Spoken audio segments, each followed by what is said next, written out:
Okay, bonjour à tous et à toutes. Bienvenue. Welcome to French class today. We're going to do a quick read through of this section because part of it's really complicated, and I want to have it where I can explain a bit more than just having you read. So we're looking at the PDF that was linked here, the structure révision, les expressions négatives. So looking at negative expressions, how to take a positive or an affirmative sentence and then give us the opposite, the negative connotation. But the section talks about 7 different ways this can work. Now, some are far more common and easier than others, but let's just kind of look through them a bit here. So in the very first one, number one, the placement of the most commonly used negative expression, ne pas, is as follows. Il ne sort pas. Il n'est pas sorti. Elle ne va pas sortir. Elle ne peut pas sortir. So all that we're being told here is if you're making a sentence negative, that you put the ne and the pas around the verb. So il sort, he goes out. Il ne sort pas, he doesn't go out. Um, Elle va sortir, she's going to go out. Elle ne va pas sortir, she's not going to go out. And so that's like the real hard and fast rule that this expression ne and pas kind of sandwiches itself around the verb, the conjugated verb, and it creates a negative expression. It does point out that if the verb is not conjugated, then the ne and the pas kind of bunch up in front of it. It's not very common. We see it here. Ses parents lui ont dit de ne pas sortir. So his parents told him to not go out. And so since this expression, this verb sortir, is not conjugated, the ne and the pas both come before it. Um, and there's some other like really complicated stuff about how things end up, what order they're in. Like if you have pronouns or double pronouns, they usually stay linked to the verb, and the ne and the pas go around all of that. And so a couple of expressions there. Looking at this one, for example, je ne lui en envoie pas. Like I don't send it to him. So envoyer is the verb.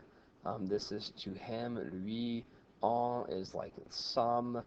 But all of that comes within the ne and the pas. It's really complicated, but the hard and fast rule for this first section is that the ne and the pas goes around the conjugated verb. And it just makes that sentence like the opposite of what it said as an affirmative sentence.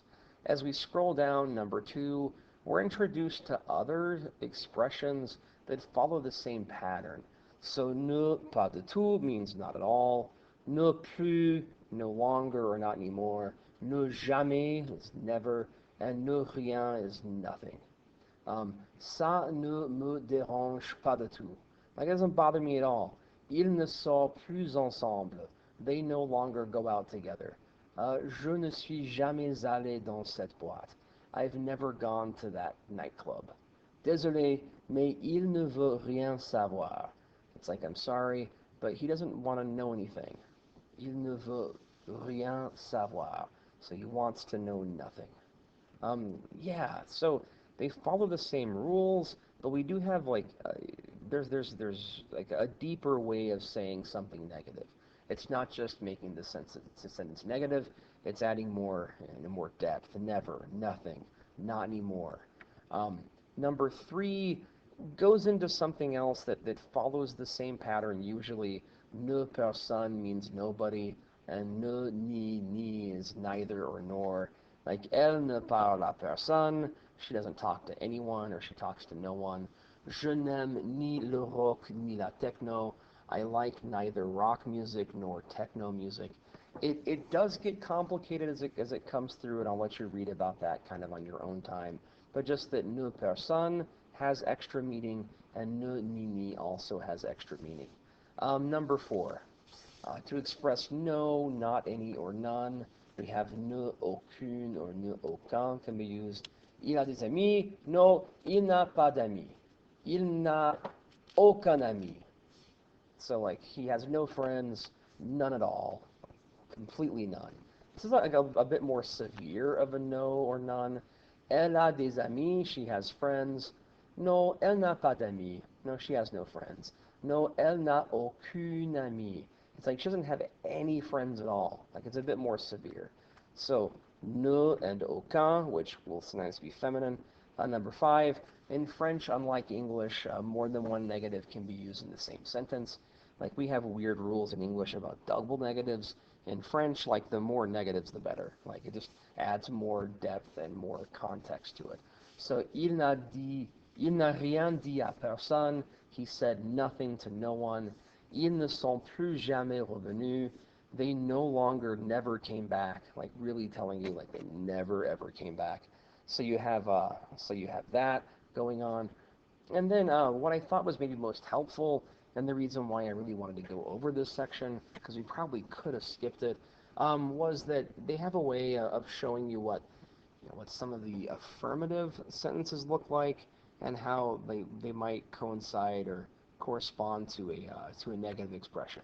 So if it has déjà in the positive sentence, meaning like already, we can say like, not yet, pas encore. If we have like toujours, which can mean still, we can have plus, which means no longer. Um, always, sometimes, often, these can all be answered with never. So if you have toujours or quelquefois or souvent in your affirmative sentence, the negative form can be with jamais. That's usually how those two things correspond. And forever, so déjà can also mean ever. Never is a good foil for that. So if you have déjà, jamais usually is what happens when it goes negative. And finally, number 7 here, we have ne que, which probably means, they say it means only, but it probably is a better translation is nothing but. So although ne que does not have a negative meaning, it functions the same as a negative expression. Elle n'a que deux CD. Elle n'en a pas beaucoup. She has only 2 CDs, or she has nothing but 2 CDs. She does not have very many of them. Honestly, I don't know if me reading through this made it any more clear. I'm trying to reason through it with you, but what I really need you to do is just to look over this and read it a couple of times and see if you can make any sense of it. That's kind of our goal for today.